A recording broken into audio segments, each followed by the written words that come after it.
We've been spending a ton of time together today. I'm so thankful for everyone to be here. If you would please take your seats. We are going to close out the conference with our final panel, and I'm really excited to introduce my good friend, Mark Osler, who is going to facilitate this discussion. And if you're wondering what are we talking about right now, well, listen, we have to have a discussion about the upcoming legislative session. There is a 67-67 tie in the House.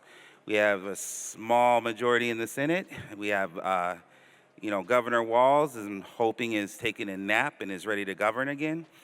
And we invited our friends to our hypothetical JRC couch here to have a discussion about things coming up in the current environment we're in. So here's the thing. At the JRC, we really don't do research for research's sake. We want to have an impact in people's lives. And so what that means is that if there is an opportunity to utilize policy development to change the culture and practices of people who are responsible for administering justice in our society, we want to take full advantage of that with our friends and with community. And so my hope is that this conversation will be the beginning of that next strategy. So with that said, I'm just going to introduce Mark Osler. Dr. Mark Osler is a professor at the St. Thomas Law School and has more accolades than I can reference, including being, and panelists, once you come up on stage, I'll make this quick, more accolades than I can actually call out in a timely manner. So I'll just tell a quick story. We needed to form a coalition to advocate for change at the Capitol. And, to Mark's credit, who was very busy and was even dealing with some family stuff at the time, decided that he wanted to go all in on that. And so over the last 2 years, that coalition has gotten 18 bills signed by Governor Walz, some of those which he ran across the country talking about over the last few weeks. And so I'm always thankful to Mark and everyone who works with the Justice for All Coalition. And I'm excited about this conversation that he's about to lead. So now that I got your attention and it's calmed down in here, I'll get off the microphone. And when next time you see me up here, it'll be time to close this out. Mark?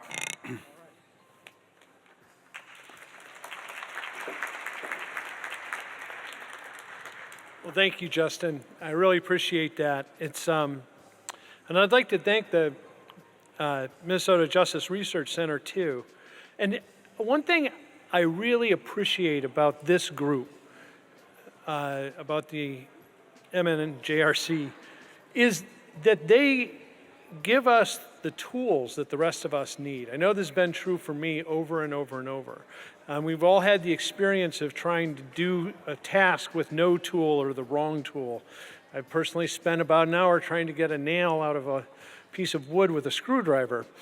But the beauty of this group is the tools that they provide for us for the work that we do, whether it be data, collaboration with the people we need to meet, which has happened today, I suspect, and strategies to get to where we need to go. In this work, too, one thing that I teach my students at St. Thomas is that not all moments are equal, that there are times that a window opens and then that window is closed. And that too often we assume that what we want to accomplish is something we can just as well do next year. But especially when there's politics involved, that may not be true. We are in one of those unequal moments right now. That we just had an election, and I think if we're to learn anything from that election, it's that whether people anticipated it would be or not, it turned out to be a change election, one where more people than some of us expected wanted a change.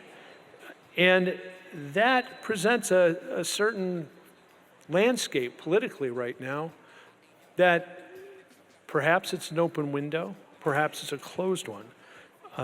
Perhaps we're going to have to wait to find out.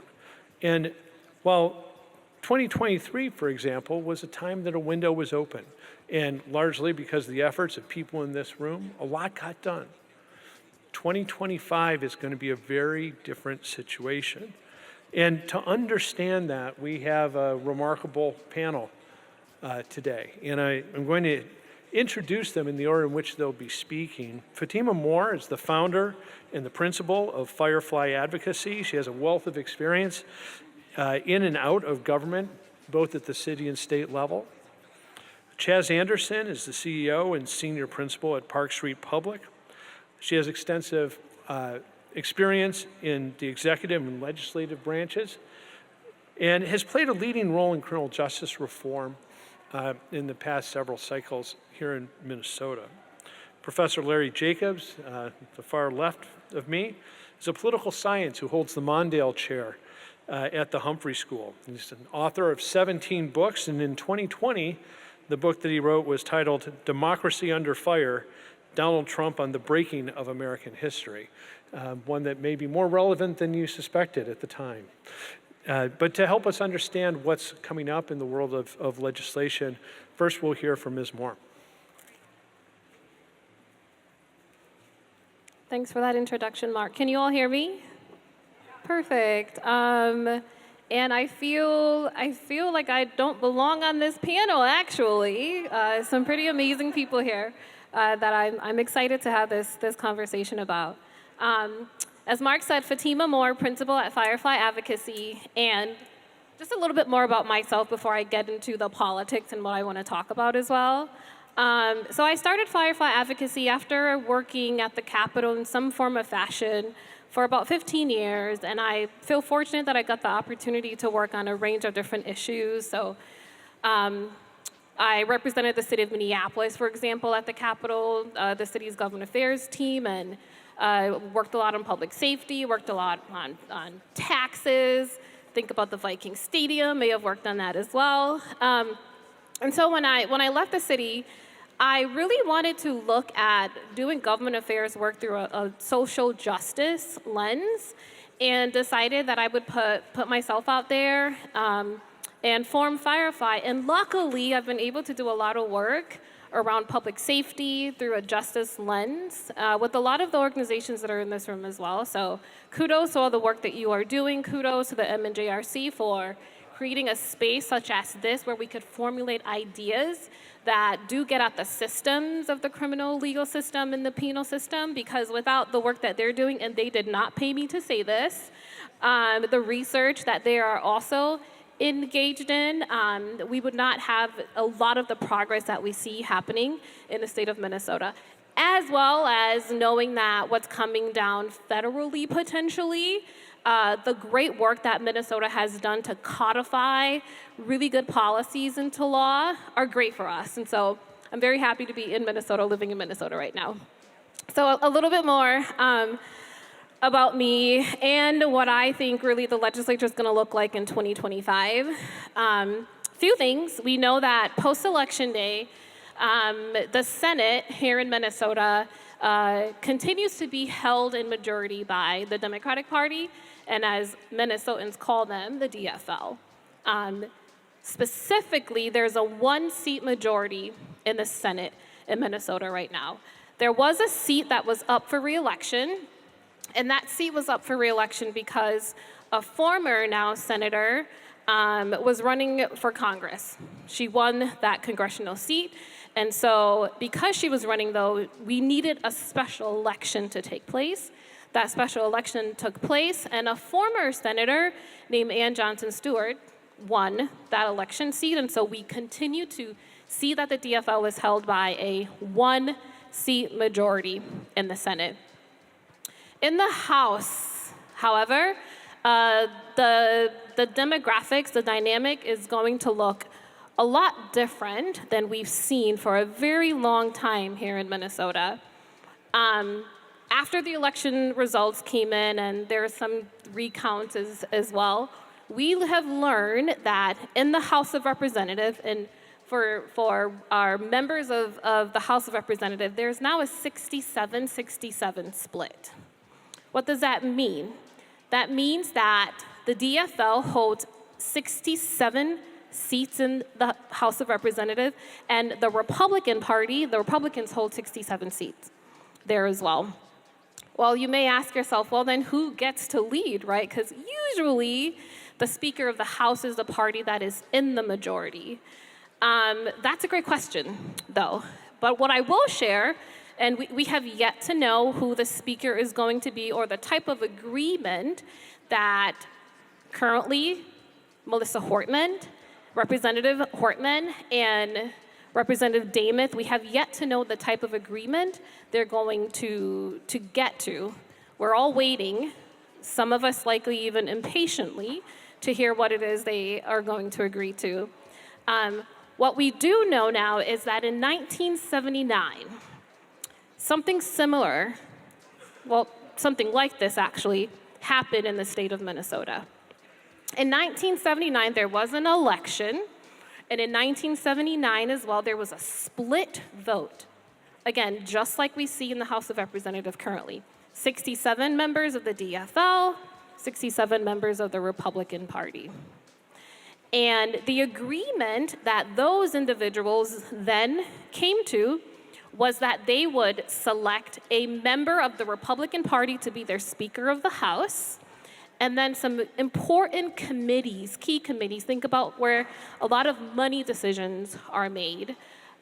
Key committees were instead chaired by the Democratic Party. Well, if you fast forward the way that that session ended, come the end of May of that year, the House actually were unable to get to an agreement by the end of session, and therefore ended session without completing their work. They subsequently came back and had a special session to finalize things, but this is an example of an idea of a decision-making framework that Representative Hortman, can't say Speaker, perhaps still currently Speaker, Hortman, can come to agreement with Representative Lisa Damith. Of course, many of us who are walking and talking to members have lots of questions, and we can make lots of speculations as to what they're ultimately going to agree to.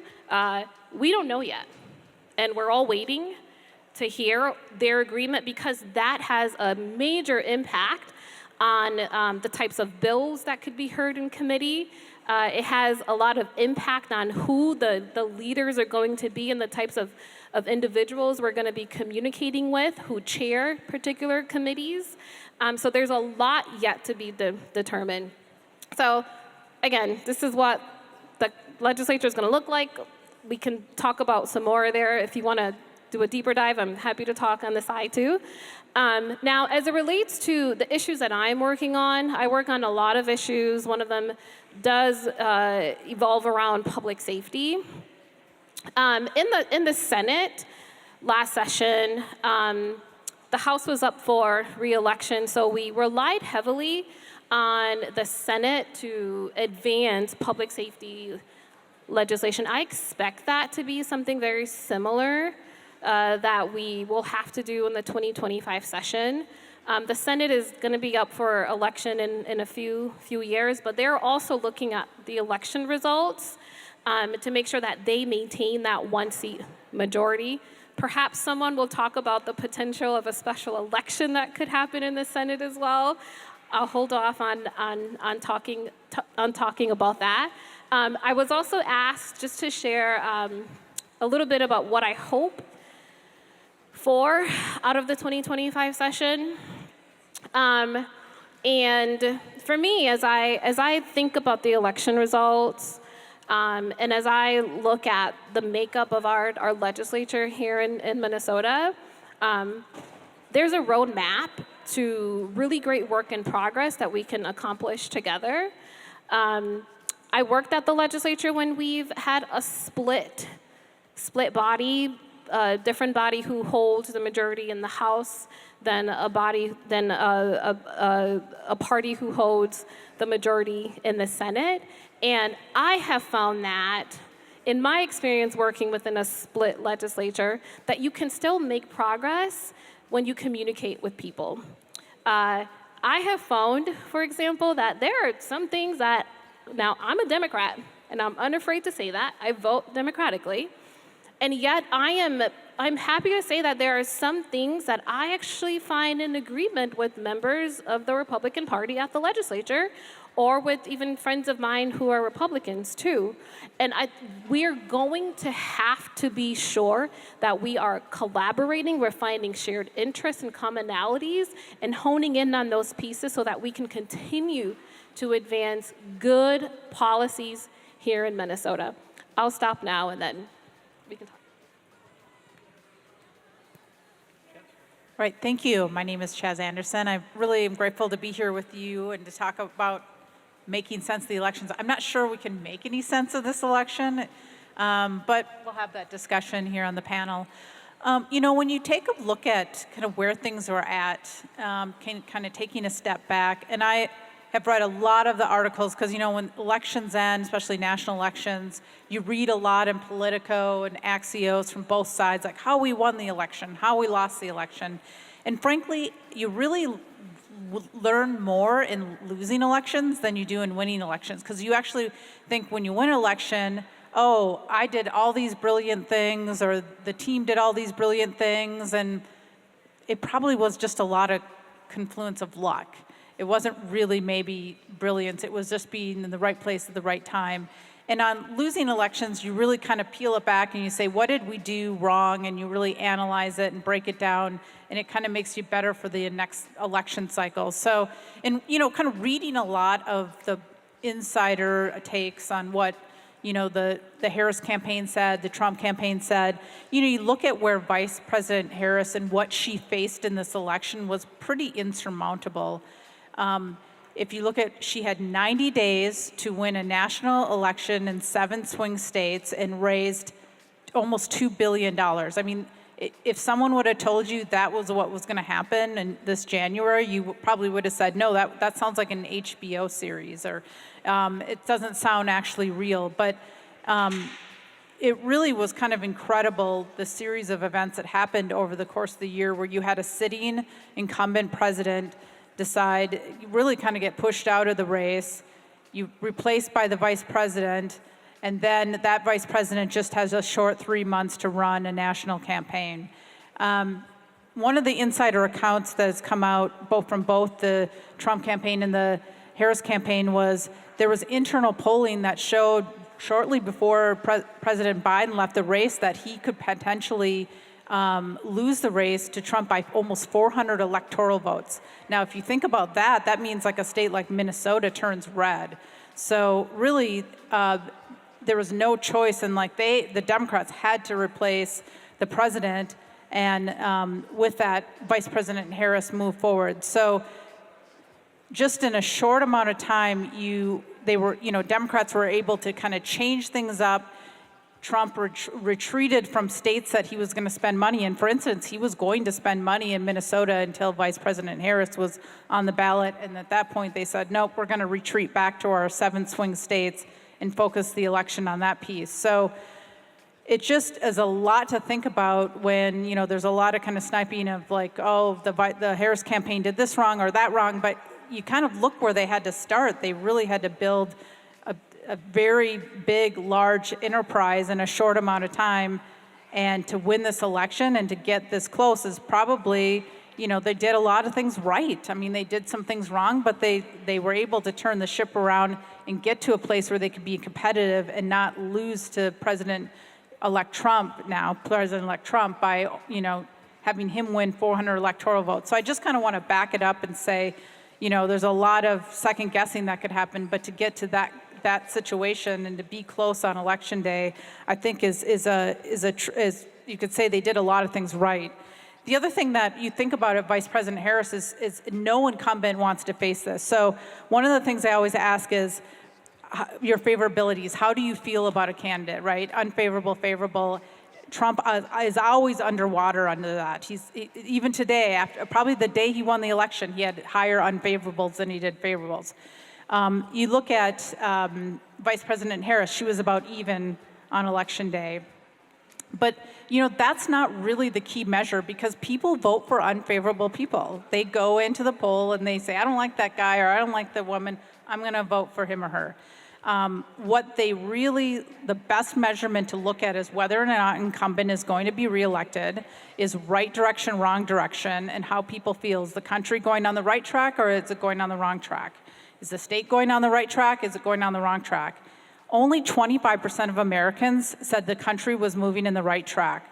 So imagine trying to win an election, and Vice President Harris is essentially taking on incumbency, being the vice president, and taking on Biden's, everything that happened in the Biden administration, and then winning an election when only 25% of Americans said that we're on the right track. So again, I think it's really a tribute to the Harris campaign and Vice President Harris that it was so close that 75% of people said we're on the wrong track, and she nearly won an election. That's just kind of unheard of.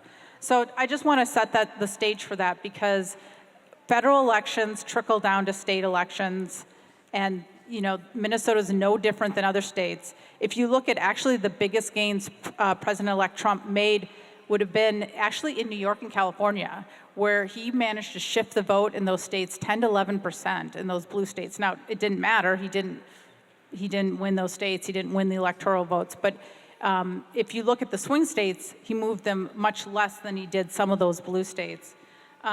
In Minnesota, the swing in Minnesota to Trump was not the highest or not the lowest. So we were kind of in the middle in that respect.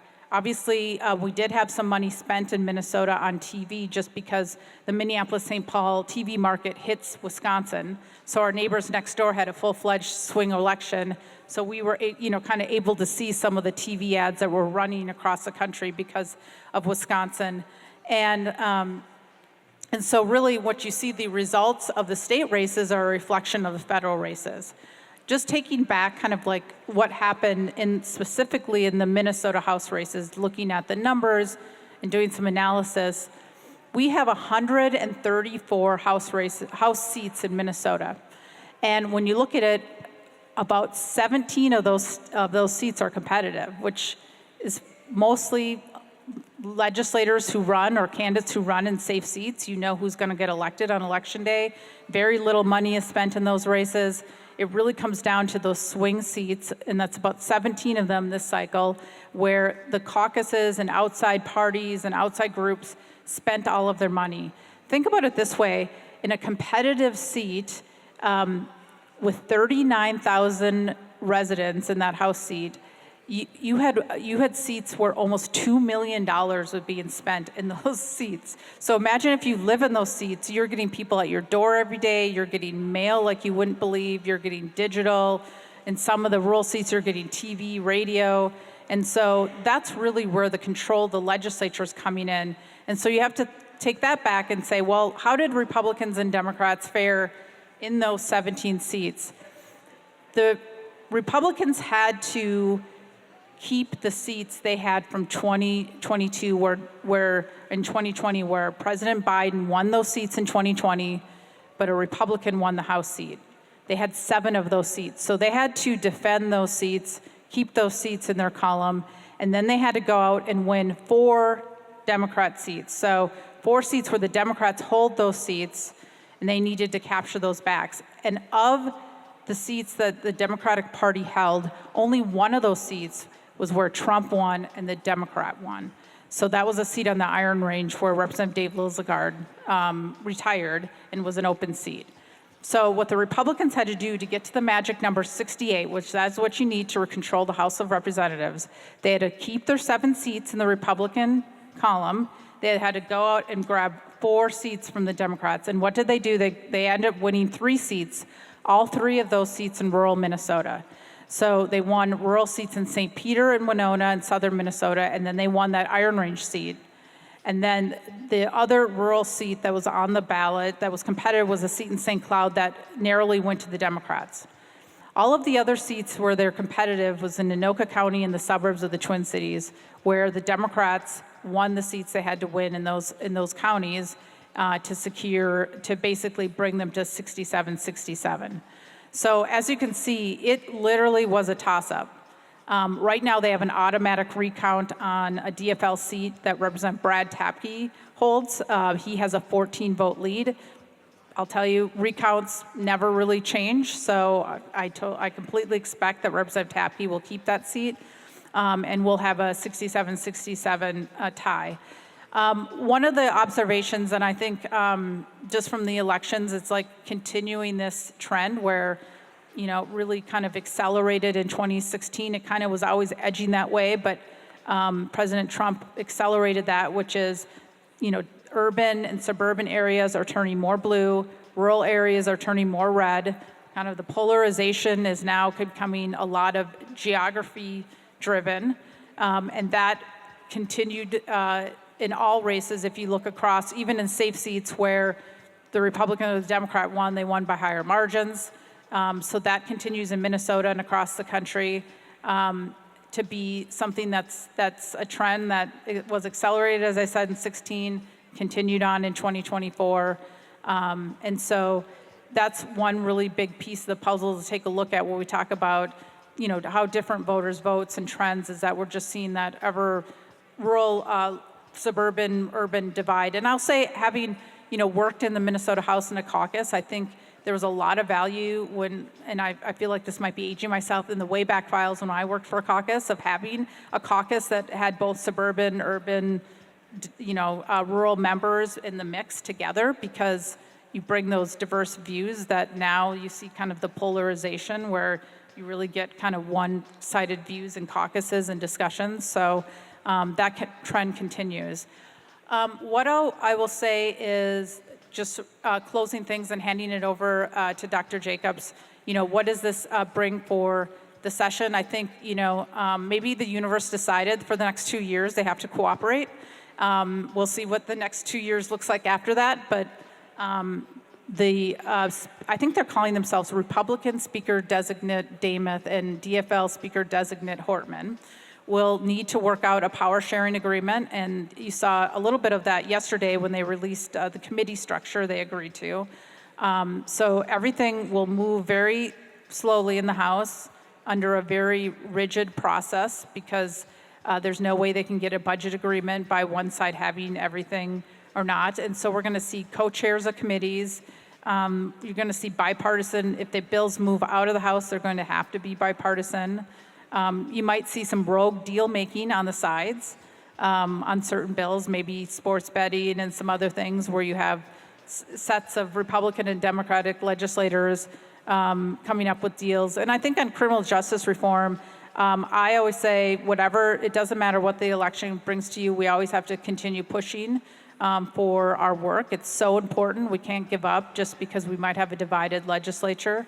One last story I'll just say, and when President Trump was elected in 2016, there's a lot of people down about criminal justice reform. Maybe we should just give up for 4 years. And a few of the groups on the national level, including a group I work for, the Justice Action Network, said, no, absolutely not. We are going to continue to push for criminal justice reform, and we are going to make our case to President Trump. And I'm proud, because of that work and not giving up, that we were able to get the First Step Act passed in 2018. I call it the miracle at the end of the year in 2018 when we did get that bill passed. But again, it just shows that really the work needs to continue regardless of who gets elected into office. So thank you for allowing me to speak here, and I'm really happy to share my insights.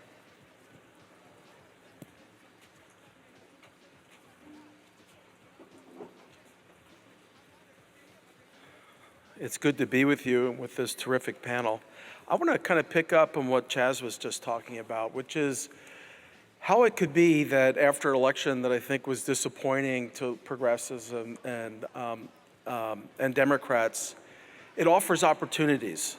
And I want to talk about some cases that, because of the politics or the policy, appeared to have little opportunity, and how resourceful policy people and political people got together and created change, real change, and how that can be repeated.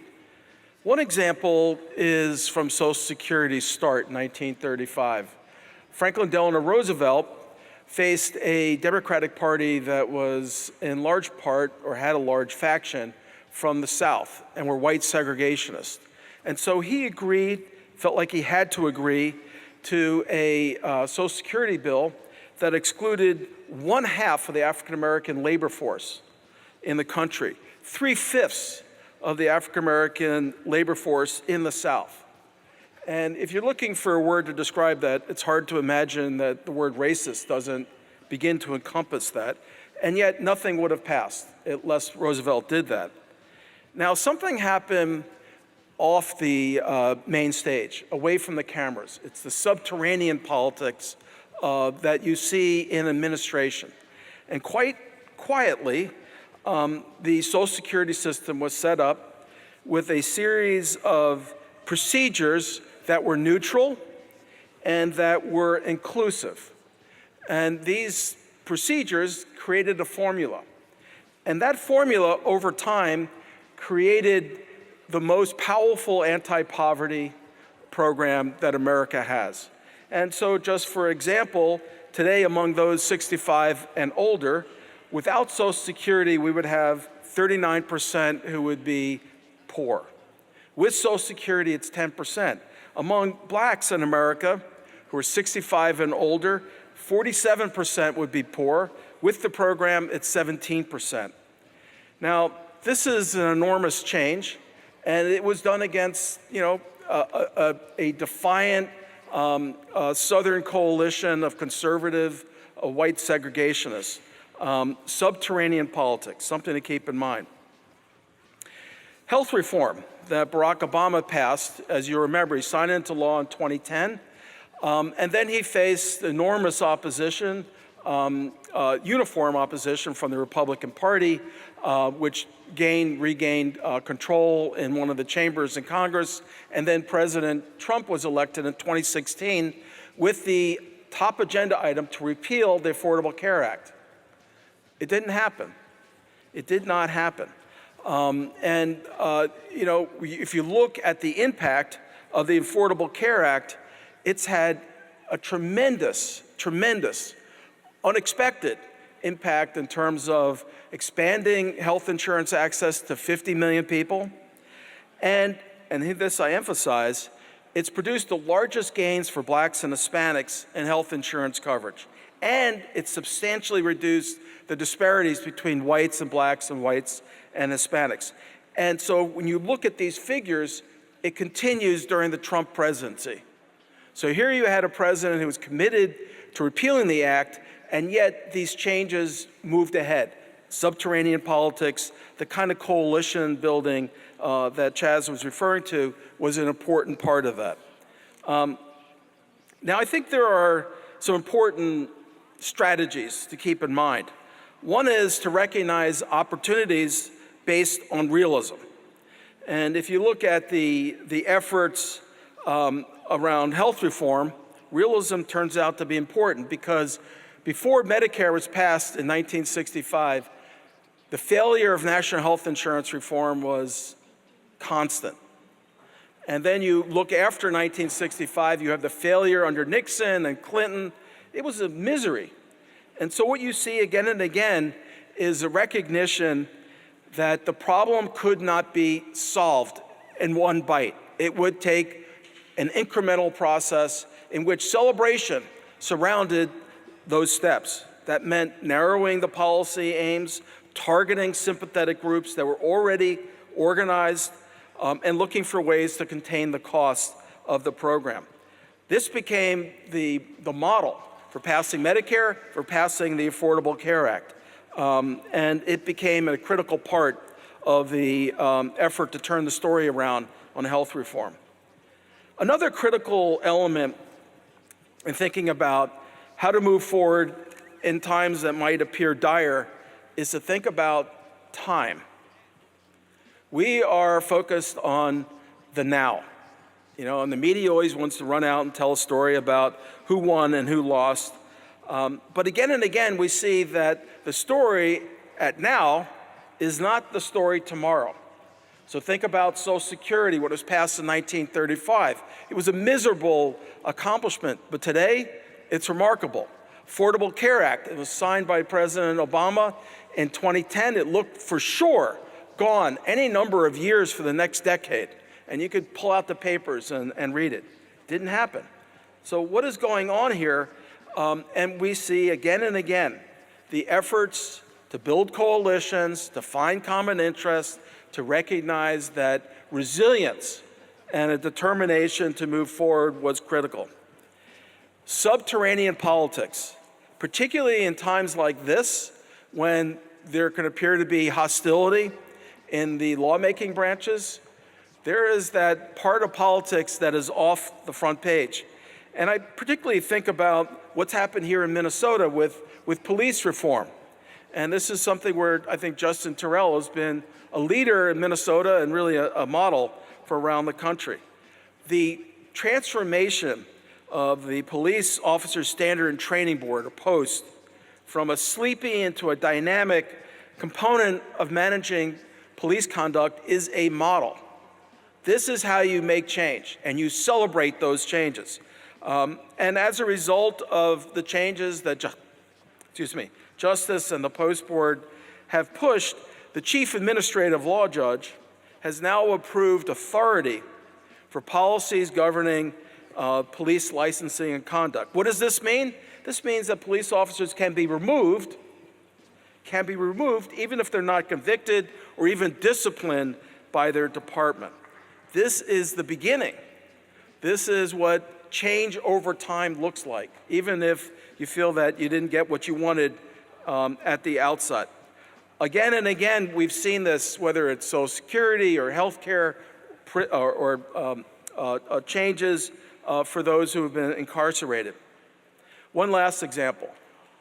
At the very bottom of the effort to address the disparities in America, which some people might say were the Reagan years, 1982 to 1988 was a heyday for reform relating to women and pregnant women and to children. And how was that done?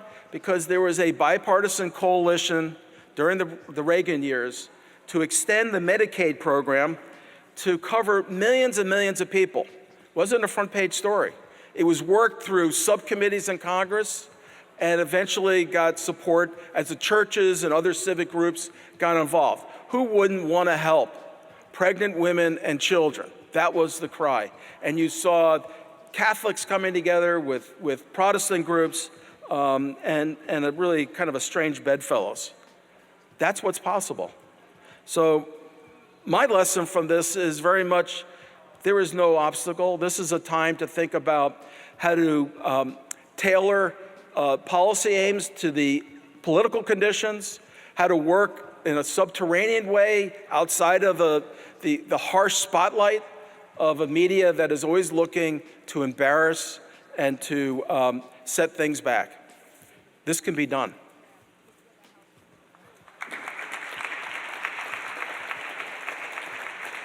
Well, thank you to all the panelists. That was great. Just a quick question for me, for whoever wants to tackle this. But you know, we're in a situation where the governor of our state has spent the past couple months going around the country, having a very exciting time as a candidate for vice president. Probably was surprised to find out he was not going to have that position, and now returns to deal with what's probably going to be a pretty grinding legislative session. Do any of you expect that the experience of having run for vice president and having something totally new in his life and then come back to what's going to be really a nose to the grindstone period, how will that affect this process, if at all? I may be more negative on this. I think Governor Walz has a lot of work to do. He has said things and done things on the campaign trail as a presidential or vice presidential candidate, and he has been attacked, such as by Congressman Emmer, for some of those statements. And I think at a moment when bipartisanship and trust among Republicans is going to be essential, I think he's in deficit. And plus, he's got a coalition in the House that are quite progressive. Much more progressive than what's going to be possible to pass. So I think this is a head-on collision, and it's going to be daunting for the governor to come back to Minnesota and get much done. Anybody else have a comment? Yeah, I can definitely add to that. And absolutely agree with Larry that he's got a lot of work ahead of him for the fact that he does have a really progressive caucus as a part of the DFL caucus on the House side.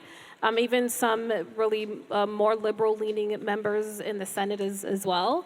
The fact that the DFL lost seats, as Chaz also noted, is something that's up top of mind to everyone because after one election is always the next election. So folks are already thinking about that particular date and what they need to do to also gain those seats back for the DFL caucus in the House. Similarly, in the Senate, as I mentioned before, the Senate's going to be up for re-election, so the results of the outcome of the 2025 session has a direct impact on their ability to go to the doors of their constituents and say, here's what we've done for you, and vote us back into this seat again. And I also want to give the governor some grace because I'm quite certain that as I would feel if I got exposed to all the glitz and glamour of running as a VP candidate at the national level, you know, it would be kind of disconcerting. Not that he doesn't love Minnesota, I'm sure, but disconcerting to come back to his governor's seat, especially if you had those hopes of a higher office like the VP seat. So giving him some grace, and I also know that he's got a job to do, and he knows that he has a job to do, and they're doing the work that they need to do. Frankly, simply because the governor was on the campaign trail running as VP did not mean that his administration was just sitting idle and not doing the work that they needed to do to continue running the state of Minnesota, right? He has great commissioners, he has a great administration. They've been doing the work. They weren't likely expecting to bring their budget proposals to him, perhaps. They were going to bring it to someone else who would replace him had he won the VP seat. But they are continuing to do the work to set Minnesota up to pass a state budget, which we must do in a 2025 session as well. So I think they are doing the things that they need to do to continue to be prepared here in Minnesota. Great. You know, I'll just add that Governor Walz has faced a divided legislature his first term in office. There's a Republican Senate, so he's well used to facing divided government, putting together deals to get a budget in place. He's avoided the government shutdown situations that have plagued other governors in the past. And so I think, you know, he'll be ready to go. He knows what it takes to negotiate a budget in a divided legislature, and I think that's the most important thing. And just remember, the most important thing they will do is set that two-year budget. So I'm, I guess, a little more optimistic, and I think he'll come back, and he knows what he needs to do, and we'll get the job done. Great, thank you. So let's see if there's questions from the audience. Right here. Wait for the mic, it's coming. I was asked this question earlier this week and didn't know the answer, so I'm asking all of you. Why do we have a legislature that can have an even vote?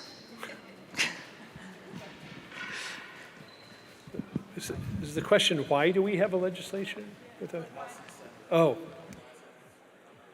How do we get there?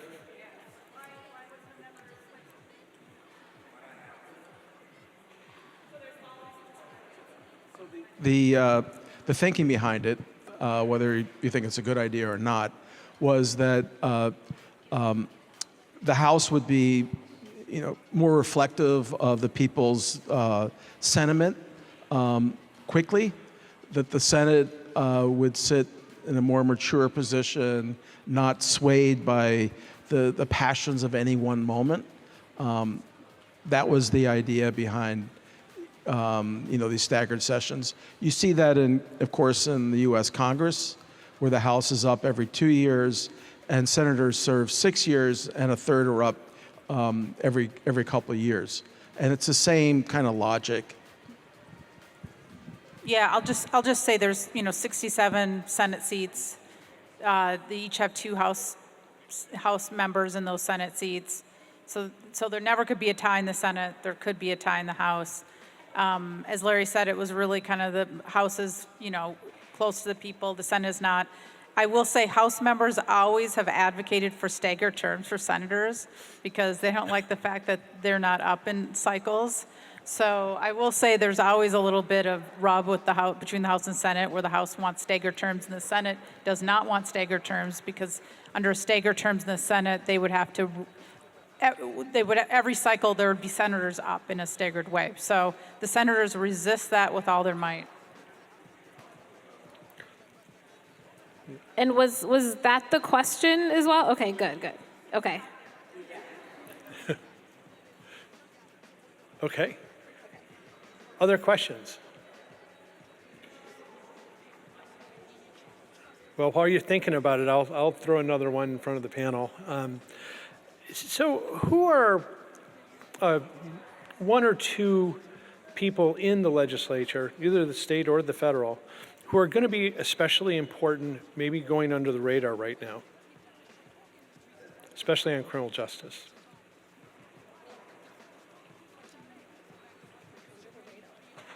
Well, not necessarily. It can be someone we know, but. Yeah, I would say, in criminal justice, the committees operate pretty well in the House and Senate. There's disagreements, obviously, between the two parties, but I always think it's been respectful. I think both Chair Latz and Chair Mueller have, kind of fostered an environment where multiple voices get heard and the minority gets heard.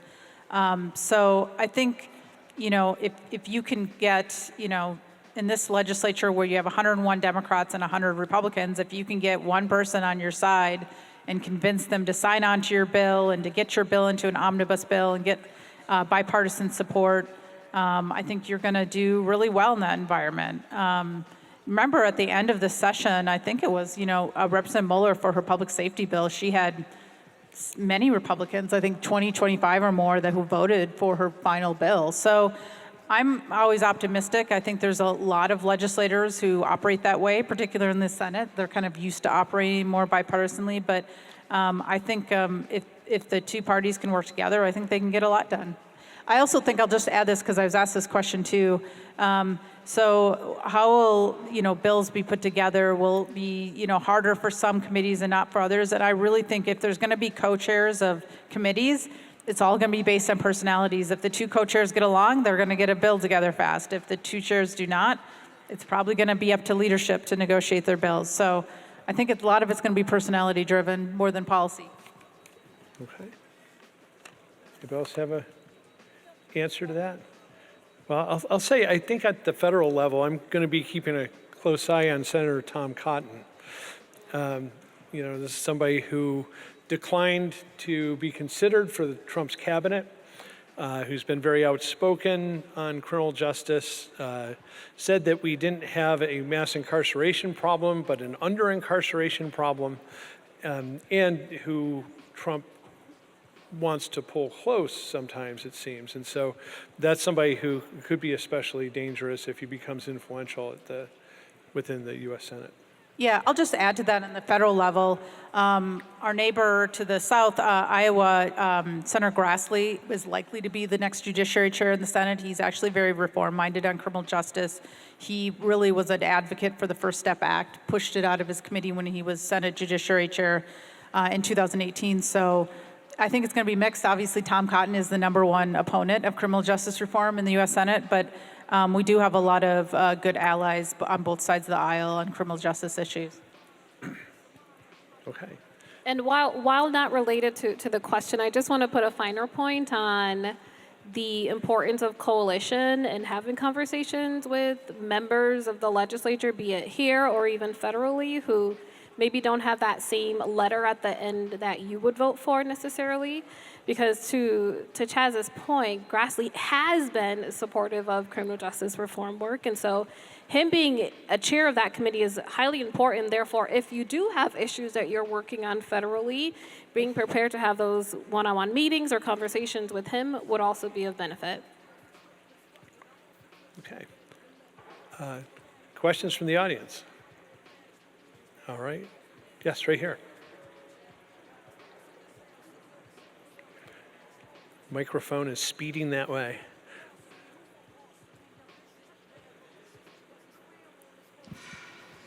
Hi there. Thank you all for being here.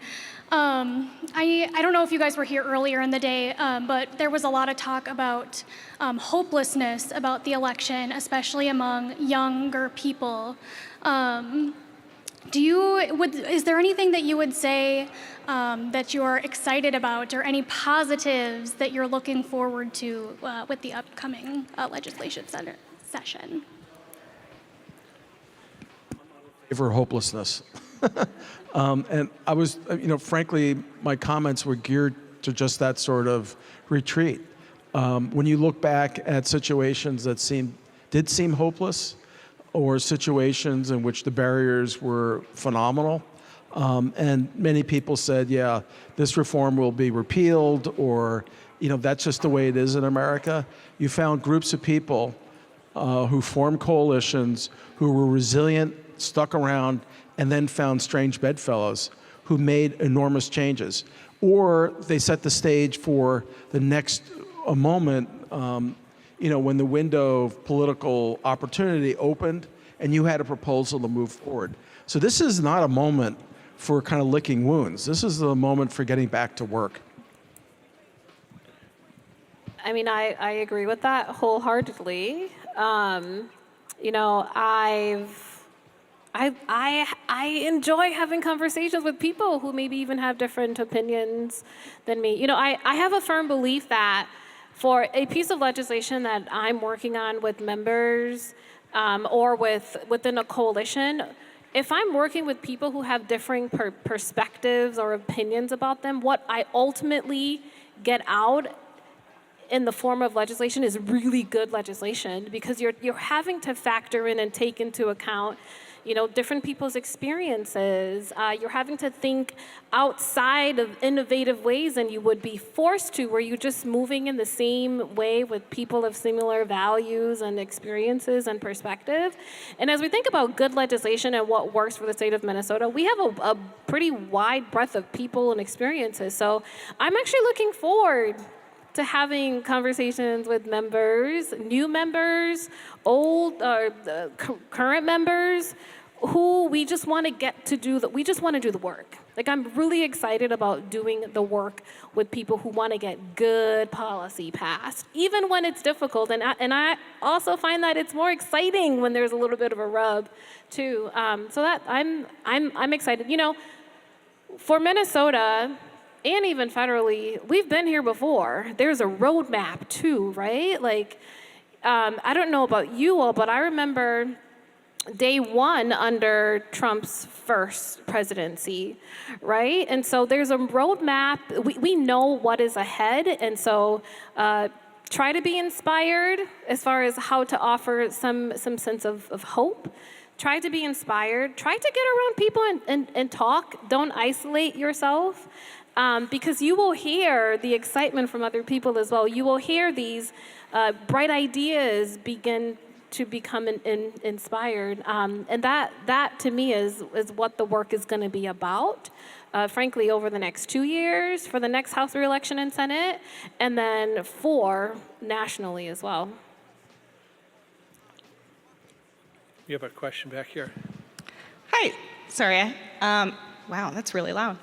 Hi, I work in victim services, and we were very closely watching Colorado. They just passed Proposition KK, which was a tax on gun sales, ammunition, gun parts, that they estimate will generate almost $40 million in revenue every year, and a bunch of that going to crime victim services, which is a funding crisis that we're about to enter with the federal funding. And I'm just wondering your opinions on, do you ever see a pathway forward with Minnesota potentially doing something similar, a tax on guns, gun ammunition, things like that? Thanks. I'll start. Guns. The moment you bring up that word at the legislature, it becomes very contentious. Even when we've had the majority, the DFL has had the majority, House DFL held, Senate DFL held, and then the governor's office, passing gun measure policies has been extremely difficult. Given the current outlook of our legislature, I would say I would be surprised. I would be surprised if we were to pass something related to a sort of tax collection policy on gun ownership for crime victim services specifically. That does not mean you don't work on it. If that's an idea that you have, present it to the legislature. Always let the legislature tell you yes or no as opposed to someone outside of it. But I think it would be a very, very difficult conversation to have right now. Anybody else on that one? No? We have a question here. This will be the last one. I think we're at time. Appreciate all the perspectives. To the point that several of you have made, that now that the election's over, we start looking towards the next election cycle. I'm wondering, are there narratives emerging in St. Paul that you're hearing about what the causes of the flipped seats were? Like, what is there sort of a consensus building, or has that not started to happen yet? Thank you. Sure. I think more and more elections are just becoming nationalized. And so when you're at the state level or local level, it's very hard to drive against that national narrative. And we used to, Minnesota would pride itself on having ticket splitters, like we're going to make our own decisions regardless of what's happening at the national level. And that's just not, it's becoming far fewer instances where that's happening. And so really when it comes down to it, in my opinion, the quality of the candidates you recruit make a huge difference. And even if you look at the seats where Democrats held the seats or Republicans picked up seats or even Republicans held the seats, they just had high quality candidates in those seats where they can go in and outperform the top of the ticket by 5 or 6% and win that seat. Example I use is the seat in Washington County where the Republicans had to defend it. They had a really well-known, popular Washington County Commissioner, Wayne Johnson, running, and then he had a primary where actually Wayne Johnson lost the Republican Party endorsement to an Action for Liberty type candidate who was 22, no experience, no one knew who he was. Wayne Johnson actually defeats him in the primary, which is unusual for the Republican Party to have a candidate unendorsed defeat the one that won the endorsement. And then Wayne Johnson won that seat, was able to hold it for Republicans. And I think that would not have happened had he not run in that primary and won the primary because he was a superior candidate in the race. You can name Democrats too, where they had the far superior candidate to the Republican.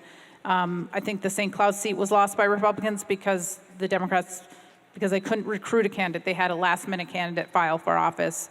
So I think all in all, the best thing to do is to recruit high-quality candidates and then make sure that they're well-funded and ready to go. So that's my opinion. I agree with everything that Chaz just said, and I would just add one other element. It's the first time in almost a century that there's not a DFLer in the House on the Iron Range. And you're hearing this from Ken Martin, who's running for the national DNC, that the Democratic Party won't win unless they reconnect with working people. And you can see the erosion, across racial lines, black men, Hispanic men, and Hispanics in general. So I think that is the message that I've heard from people at the Capitol, particularly the political people, and nationally, which is there is no, the Democratic Party is heading for the wilderness unless they can reverse this decline among working people. And that's not going to be an easy conversation. And I don't agree with Ken, it's just a matter of rebranding. I think there's some deeper, decisions that have to be made. Ditto all of that, and I'll add that when polls were conducted pre-election, post-election as well, how folks were experiencing the economy was the number one thing that they mentioned, right? And so to your point, absolutely, in conversations that I've had with folks who are Democratically leaning or Republican leaning, that is something that everybody is talking about. How do we ensure that next time there is an election, folks see themselves, see their message, see themselves in whatever party, be it the Democratic Party or the Republican? How are we focusing on how people are experiencing this current economy? That was polling at the top, and it was polling here in Minnesota as well. All right. Well, I want to finish up. I want to circle back to the question about what positive thing can we look to? And there's three things that I was thinking as that question was asked. And the first is this, that at the start of the national campaign this cycle, remember there was a lot of talk about crime and fear-mongering about crime, but that faded over time. In polling, both public and the Republicans' internal polling showed that it didn't have the hit that they hoped for with that. And you saw fewer and fewer ads about that as the election went on, or the campaign went on. And that means that perhaps over time, data works. That the fact that crime was going down sunk in. It mattered in the end, and that there was a correction of the public perception. And that's a very positive thing, because it means that we are perhaps more in a world of reality where we can talk about data and have that be something that there can be common agreement on before we go forward to policy. The second thing that I see as a real positive that's been a development the past 10 years has been the involvement in policy circles and advocacy circles of formerly incarcerated people.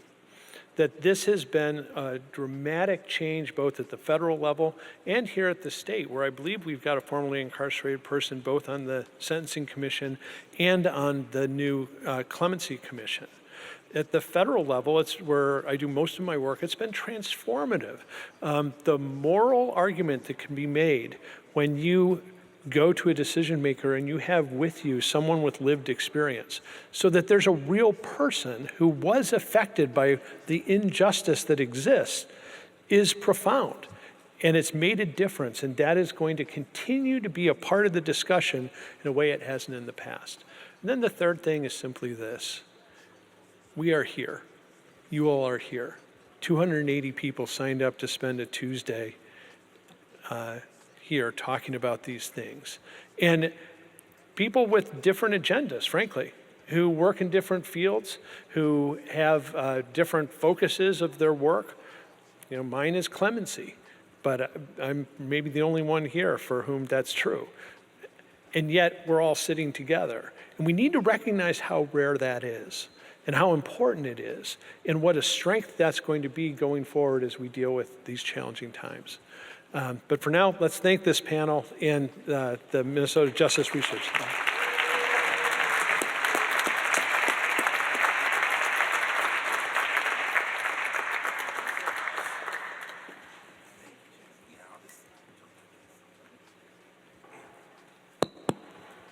Hey, good evening now, all of a sudden. We've been here together all day, and it's my pleasure and my privilege to bring our conference to a close. I just want to say thank you to Mark Osler and our panel. I really resonate with what you guys are talking about, and I'm thankful for, is my audio okay? We good? And I'm thankful for an opportunity to start not just visioning what we can do and what's possible, but let's get to work on some of those strategies. Also, give yourself a round of applause.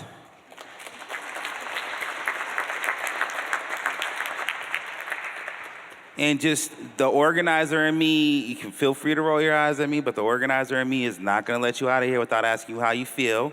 So I'm just count to 5, okay, in my head. And I'd like you to just turn to your neighbor and just share how you feel. Just a minute, we're not gonna spend a ton of time on this. Ready? 1, 2, 3, 4, 5. Turn to your neighbor, how are you feeling?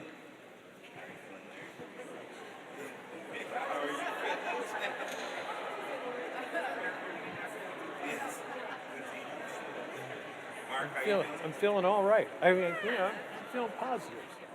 All right. I'm cutting you off. That was quick, like I said. Will someone share how are you feeling? Someone just shouted out what you heard. Encouraged. What else over here? What was that? Hopeful. Over here? Informed. What was that? Grateful.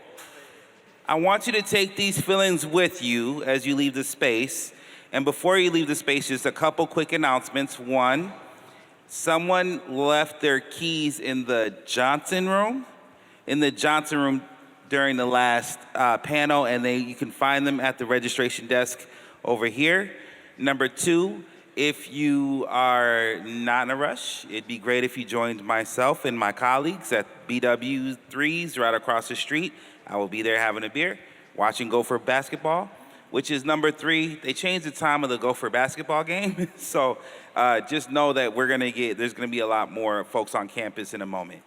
And then finally, I would just like to say thank you to our staff. So you've seen these people walking around all day doing their best to help us out. If you are on the MNJRC team, would you please just stand up and raise your hand in the air? Don't be shy. If you're a board member, please join our staff. Stay standing. Will, stand up, stand up. If you're a board member, and if you're a volunteer, a member of the Justice for All Coalition, please just put your hand in the air and let us acknowledge you. Thank you to our sponsors. Thank you to everyone who participated in today's discussion. This work doesn't happen without you. And frankly, there's tons of stuff I could say about the day. I want to say 2 quick things. 1, this question about who we are becoming is serious, and I want you to take that home and reflect on that. How we show up in this fight, in this movement, matters more than any policy, than any other practice. We need to get clear about who we are becoming. And number 2, this work doesn't happen without you, and it doesn't happen in any other state in the country. That's why we are the Minnesota Justice Research Center. And I am thankful for you being a part of this movement and making this work a reality. Have a great evening. Enjoy your time together. Come have a beer with me.